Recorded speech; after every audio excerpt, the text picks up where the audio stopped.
Europe. Europe 1.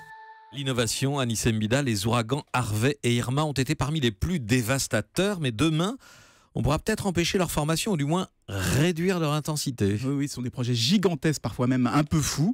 Alors jusqu'ici, on n'y prêtait pas trop attention, mais vu l'ampleur des derniers ouragans, eh bien, on commence à s'y intéresser de près. Alors, le premier, ce serait ni plus ni moins que de refroidir les océans. Vous savez que les ouragans, les cyclones ont besoin de deux éléments pour se former.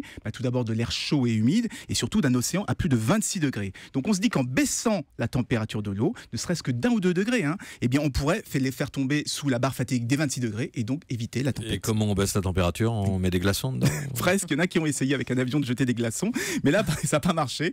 Et là, maintenant, par exemple, on propose d'installer des pompes qui vont puiser l'eau froide au fond de l'océan pour la faire remonter à la surface. C'est exactement comme dans votre bain, s'il est trop chaud, vous rajoutez de l'eau froide, ça évite de se brûler. Et bien, dans l'océan, ça éviterait les ouragans. Et ne rigolez pas, il y a pas mal de chercheurs qui travaillent sur cette idée.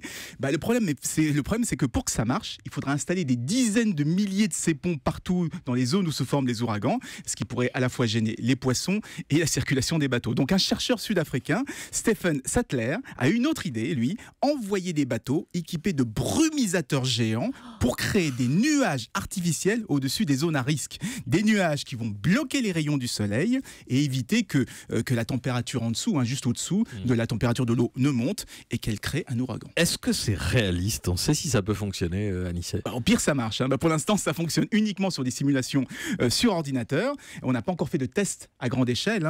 Pourquoi? Parce que il manque du budget. Ça coûte très très cher de construire des brumisateurs géants ou de refroidir l'eau de mer. Mais avec des ouragans comme Harvey, Irma, bientôt José et Katia, plusieurs de ces projets ont finalement reçu du financement de la part d'instituts notamment comme la fondation Bill Gates. Donc des essais grandeur nature pourraient bien avoir lieu. Et là, on verra si l'homme est capable de se prendre pour Jupiter et maîtriser les ouragans. Évidemment, je vous en reparlerai. Évidemment, Anis Mbida, à demain. Europe. Europe 1.